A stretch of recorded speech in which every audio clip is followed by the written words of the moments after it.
Brasil. Mais de 200 milhões de habitantes. Tem ideia do que é isso?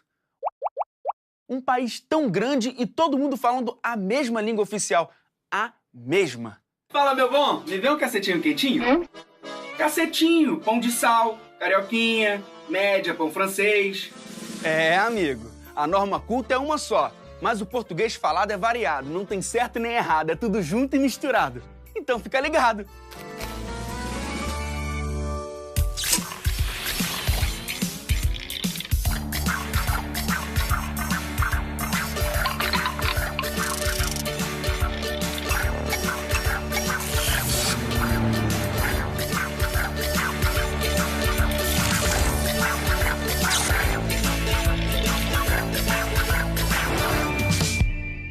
E hoje o programa é sobre língua portuguesa, com a participação especialíssima de um cara que já visitou mais de 60 países.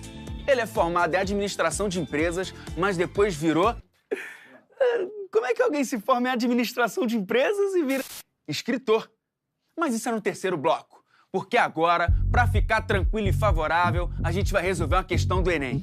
E quem ajuda a gente nessa tarefa é a professora Clemari Marques. Por obséquio, professora. Nossa, por obséquio, eu ando estudando bastante, hein? Tudo bem? Hoje, a nossa primeira questão de língua portuguesa. Formas do falar popular regional. Explica isso pra gente. Vamos por partes, né? Primeiro, o falar popular, você disse, porque a gente tem uma linguagem formal, aquela usada nos livros, artigos científicos, no material da escola e televisão, muitas vezes. Por quê? Porque essa linguagem formal, ela é entendida em qualquer lugar, obedece uma norma culta, que é a mesma para todo o país. Só que isso, na prática, na hora de falar, entre os por obséquios e entre os nós vai de vez em quando, né? E aí todo mundo vira e fala, nossa, isso tá errado. Será que tá errado? Não sei, né? Não sei. Vamos ver então com a professora Priscila como que esse tipo de tema cai numa prova do Enem. Tudo bem? Vamos lá, professora? Vamos lá para a questão? Vamos dar uma olhadinha no texto que fala o seguinte...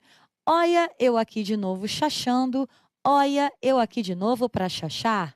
Vou mostrar para esses cabras que eu ainda dou no couro. Isso é um desaforo que eu não posso levar. Que eu aqui de novo cantando, que eu aqui de novo chachando, olha, eu aqui de novo mostrando como se deve chachar. Vem cá, morena linda, vestida de chita, você é a mais bonita desse meu lugar. Vai, chama Maria, chama Luzia, vai, chama Zabé, chama Raquel, diz que estou aqui com alegria. Então, você tem aí uma música do Antônio de Barros que trabalha com o tema dessa questãozinha para a gente, que é variante linguística. Gente, a prova do Enem é uma prova que trabalha com as variações que a língua sofre a partir da diferença de questões históricas, de questões regionais, de questões sociais. Então, a gente sabe que a nossa língua, ela se adapta em relação a diferentes fatores. Quando você tem as variações sociais, você tem mudanças por questões de classes sociais, o meio, muitas vezes, que a gente frequenta tem um jeito próprio de usar a língua, as diferenças de registro, formal, informal, gírias. Isso muitas vezes está associado, sim, a diferenças sociais, porque as variantes, elas absorvem todos esses aspectos culturais. Ok? A segunda variação, que é o foco aqui da música, é a variação regional ou geográfica. Vocês já devem ter percebido que a professora puxa um pouquinho o chiado do carioquês, né? Isso é uma marca regional, isso é uma variante regional. O sotaque, às vezes palavras que em determinadas regiões são pronunciadas ou significam uma coisa em que outras têm significações diferentes. Então, há nitidamente, na nossa língua, variações regionais ou geográficas. Eu tenho variantes históricas, que são aquelas relacionadas ao tempo, o você, que a gente tanto usa hoje, que vira quase o ser, porque a galera encurta, era o vossa mercê, virou o vós me ser. Então, assim, olha como a língua vai sofrendo essas transformações ao longo do tempo. Eu tenho diferenças por faixa etária, uma criança, ela não fala da mesma forma que um idoso. O que eu quero que você tenha atenção para esse modelo de prova e para a questão que eu vou resolver agora com você. Você faz uma prova de linguagens, de códigos, que na verdade trabalha a língua não só naquele aspecto da norma, gramática, mas que trabalha com comunicação, com cultura, com variações. E é exatamente em cima disso que o enunciado da questão fala um pouquinho para a gente. Vamos lá, olha só. A letra da canção de Antônio Barros manifesta aspectos do repertório linguístico e cultural do Brasil. Repara como ele associa o uso da língua ao aspecto da cultura. O verso que singulariza uma forma do falar popular regional é. Isso é importante para você, porque existem diferentes variantes. O foco é o regional, né? Ou é a variante regional. Quando ele brinca do olha, como se ele estivesse falando olha. E aí eu preciso achar uma opção em que esse aspecto regional esteja em evidência. Letra A. Isso é um desaforo? Acho que não, né? B. Diz que estou aqui com alegria. Eu tenho uma variante aqui de registro, de informalidade, mas o foco dele é o aspecto regional. C. Vou mostrar para esses cabras. A galera do Nordeste que está assistindo, né, já pegou, porque se utiliza muito isso. Cabra macho, ô cabra, né? Como se eu estivesse falando com um homem, com uma pessoa, isso é muito regional. Acho que a gente achou a resposta, mas vamos lá, vamos conferir. D. Vai, chama Maria, chama Luzia. Até então nada. Vem cá, morena linda, vestida de chita. Gente, onde é que eu tenho um traço de fala mais forte, regional? Com certeza na alternativa de letra C. Ok? Enem também é poesia, certo, professora? Certo, mas tem que tomar um cuidadinho, né? Porque na hora da redação, se fizer poesia, zerou. Não é o gênero que é pedido. Agora, a poesia aparece em várias questões como essa. Ah, entendi. E em que momento a gente estuda variações da língua portuguesa? Então, as variações da língua portuguesa estão presentes durante o ensino fundamental em geral. No ensino médio, a partir do primeiro e segundo ano, tem um foco maior para que o aluno comece a perceber que nem todo mundo fala da mesma maneira, especialmente num país tão grande quanto o Brasil, né? Em cada região tem um jeito de falar especial que não está errado e que tem que ser respeitado. É isso que o Enem quer que você entenda direitinho. Tá certíssimo. Ó, converse com o seu professor, tá? E já que a gente tocou no lado poético da música, professora, eu estudei que função poética é uma função de linguagem. Isso tá certo? Tá certo, é uma das funções da linguagem, tem várias outras. Então tá bom, ó, vamos ver uma questão e depois você me ajuda a entender melhor? Bom, a questão que eu separei para vocês fala sobre um assunto top para sua prova, que é funções da linguagem.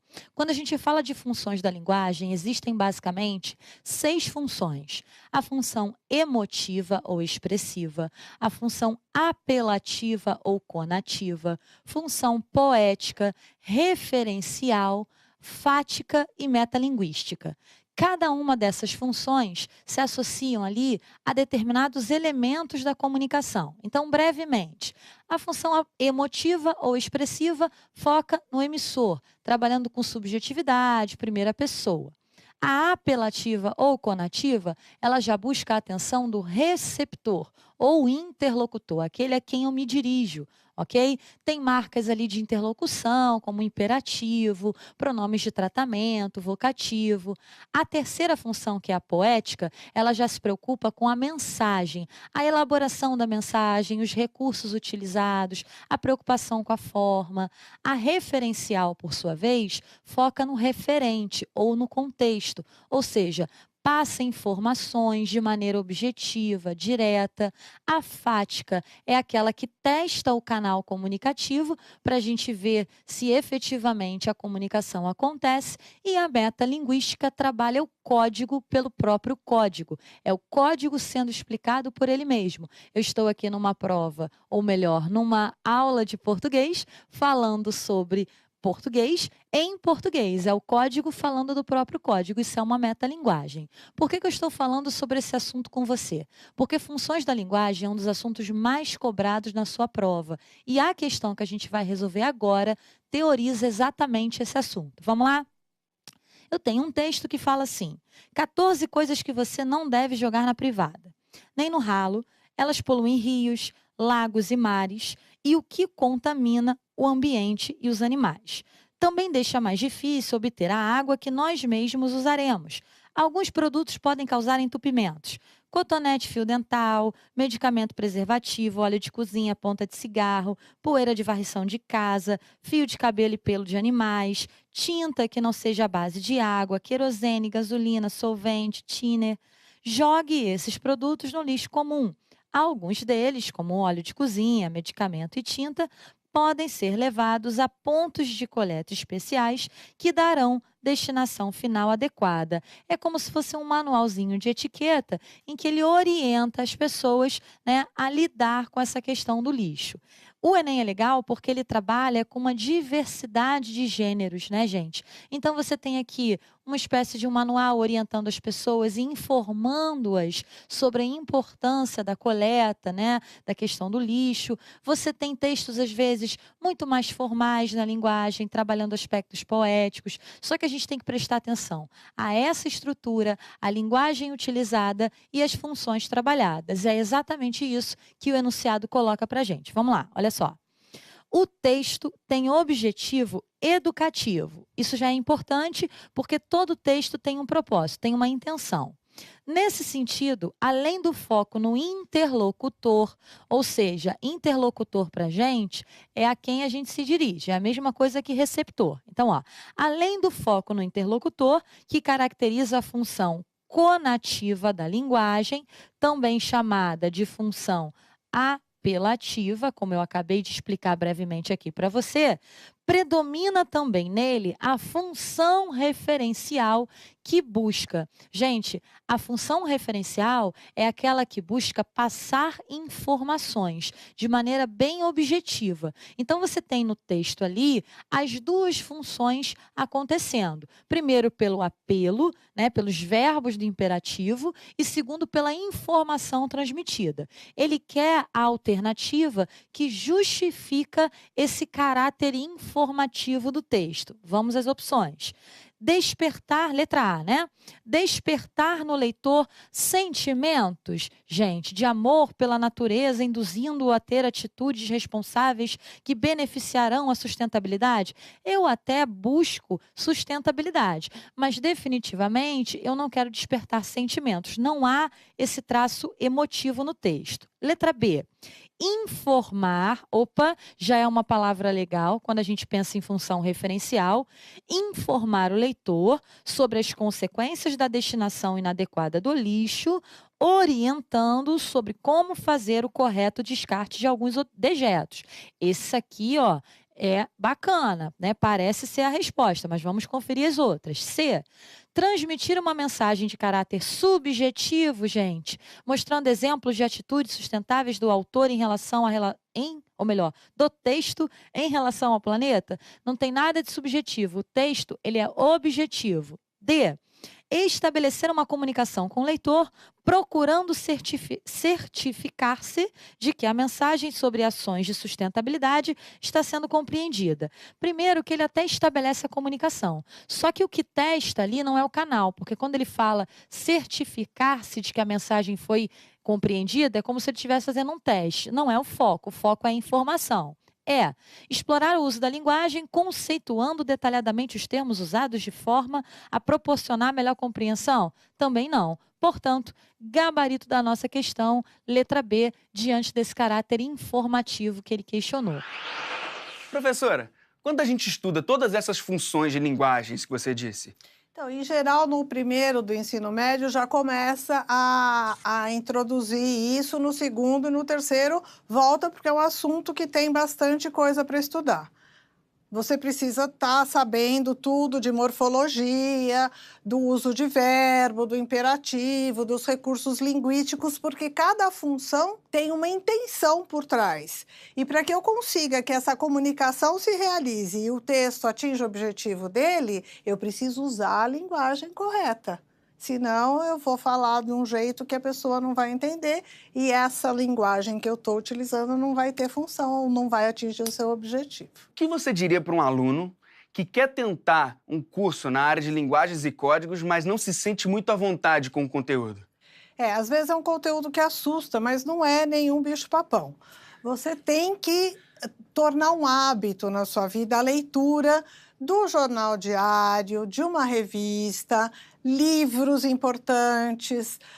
Se você tiver dificuldade com os livros, divide, lê aos poucos, conversa com alguém, troca ideias, porque eles trazem bastante conhecimento. Mas também o próprio folheto está desempenhando uma função da linguagem. Quando você escreve no WhatsApp, você está usando uma função da linguagem. O teu entorno todo é linguagem. Então, começa a prestar atenção, a ler tudo que você puder, que isso vai te ajudar bastante. Muito obrigado, professora, pela sua presença. Obrigado mesmo. Imagina, foi um prazer. Um prazer. Agora uma conversa com um escritor que já visitou 60 países e vive da escrita. Mas ele cursou uma faculdade totalmente diferente. Não é isso, André Condo? Agora me explica, como alguém que se formou em administração de empresas se transformou num escritor bem-sucedido? Bem, essa história começa com meu pai, né? Então, ele sempre queria que eu fosse alguém importante, né? Um chefe e tal, né? Então, foi aí que eu tentei entrar em administração de empresas, me formei, entrei numa multinacional, trabalhei muito pouco, na verdade, né? Porque chegou num certo ponto em que eu percebi que aquilo não era para mim, né? Então, eu fiz uma desculpa, né? Eu disse que iria para o Japão trabalhar um tempo para conseguir dinheiro para pagar por um mestrado na Austrália. Entendi. Né, em marketing, para minha formação. Só que nesse meio tempo, eu cheguei no Japão, trabalhei muito lá, das 6 às 10 da noite, juntei dinheiro e cheguei lá na Austrália para pagar pelos meus próprios estudos, né? Só que daí, naquele instante, eu comecei a me sentir infeliz. Entendi. Porque quando eu era criança, eu já queria ser escritor. Quando eu cheguei lá, na Universidade de Sydney, eles têm lá uma biblioteca, que é a maior biblioteca universitária do Hemisfério Sul. Olha aí. Né? E lá tinham livros em português. Os mesmos livros que eu lia quando era criança. E aquilo, para mim, mexeu. E foi assim, então, que você descobriu que queria viver da escrita? Foi mais ou menos por aí, porque quando eu percebi que realmente eu não estava feliz ali, naquele curso, né, eu tive uma experiência no deserto australiano, né, que não sei se você sabe que os aborígenes, eles têm uma crença que é a seguinte, que se você tira uma foto deles, né, você está roubando a alma dessa pessoa, né? E quando eu estava fazendo uma viagem para espairecer, para repensar a vida, eu estava no deserto e encontrei um aborígene caído no chão, né? E quando ele me viu passar com a máquina, minha máquina fotográfica, ele acordou, né, e disse assim para mim, olha, se você quiser, você pode tirar uma foto minha, só que eu quero dinheiro. E aquilo me intrigou, e eu perguntei, mas você não tem medo de perder a sua alma? E ele me respondeu que não. Porque ele já tinha vendido a alma dele. Que ele já tinha vendido a alma dele há muito tempo. Aquilo me tocou muito. Porque quando eu voltei para a Universidade de Sydney, eu estava fazendo uma prova, aí eu comecei a olhar para o relógio na parede e fiquei pensando, será que eu não estou vendendo a minha alma para ter uma carreira, para ter um carro, para me levar para os lugares que eu não queria ir? Então eu me levantei e decidi seguir o meu sonho, seguir aquilo que estava dentro de mim desde criança. Então eu fiz uma viagem de volta ao mundo. Eu saí da Austrália ali, ó, que tem até ali no mapa. Tem ali, né? Daquele jeitinho, passei por 50 países. 50 países, que até sonho. chegar no Brasil. Apenas para ter histórias para contar. E aí começa a minha relação com a escrita, né? Eu sou de Ipatinga, Minas Gerais, e meus pais saíram de lá comigo e com a minha irmã para poder ajudar a gente, correr atrás junto com a gente dos nossos sonhos. Com você foi diferente? Para ser profissão, parece que a gente precisa ganhar dinheiro, né? E isso eu aprendi com meu pai também, né? Porque o meu pai me disse uma coisa, né? Eu acho que foi a maior lição que eu levo para a minha vida, né? Naquela época, quando meu pai disse aquilo, eu não entendi, né? Porque na época eu estava tentando ser escritor, só que eu não conseguia me sustentar como escritor, certo? Eu morava de favor na casa da minha irmã, certo? E não ajudava com as contas, com a comida, nada. Então, chegou um certo ponto, meu pai pegou e me questionou. Falou assim, olha, André, está na hora de você trabalhar. E eu disse, pai, eu estou trabalhando. Eu pensei, eu estou trabalhando porque eu quero ser escritor, estou escrevendo um livro. Sim. Aí meu pai me disse assim, por acaso o seu trabalho coloca comida na sua mesa? Quando ele disse aquilo, eu não entendi. Eu fiquei com raiva dele. Só que o que ele queria dizer é que se eu tinha um sonho de me tornar um escritor, eu tinha que suportar o peso daquele sonho nas minhas costas. Eu não podia, em momento algum, pegar o peso desse sonho e colocar nas costas das pessoas que me amavam. Essa era a lição que ele queria me passar. Então, quando ele me disse isso, muitas coisas aconteceram. Eu acabei na rua, né? Eu fiquei revoltado. Passei um tempo com mendigos. E essa experiência nas ruas é que me abriu os olhos. Porque quando eu percebi que aquelas pessoas que não tinham nada estendiam a mão para mim... Por exemplo, eu encontrei, num desses albergues de mendigos, eu encontrei um pai cego que procurava pelo filho. E quando eu perguntei para aquele pai, mas como que o senhor vai encontrar o seu filho? Ele me respondeu assim, eu não sei. Eu só sei que eu não posso parar de procurar. Quando eu vivi com essas pessoas, é que eu percebi que eu não tinha o direito de ficar lá entre eles, porque eu tive uma boa educação, eu tive oportunidades. Foi aí que eu voltei para casa, com os olhos abertos. Foi aí que a primeira coisa que eu fiz, quando eu voltei, foi procurar o meu pai, porque meu pai trabalha até hoje como taxista. Quando ele me viu ali, voltando, ele olhou nos meus olhos, ele viu que eu tinha entendido a lição dele. Ele viu, porque eu compreendi, naquele momento, que se eu quisesse ser um escritor, eu teria que trabalhar para isso. Eu tinha que lutar para conseguir pagar pelas minhas contas e ficar de pé sozinho. É isso que os pais querem. Às vezes eles falam assim, eu não quero que você seja isso porque eles têm medo que aquilo não vá dar dinheiro. Eles têm medo do que o filho vai parar ali na rua, como eu parei. E quando meu pai me viu, que eu tive que passar por isso para entender a lição... Aí tudo aconteceu, serviu de inspiração, recebeu vários prêmios, deu tudo certo. Muito obrigado pela sua presença, de verdade, viu? É um prazer imenso que você estivesse aqui.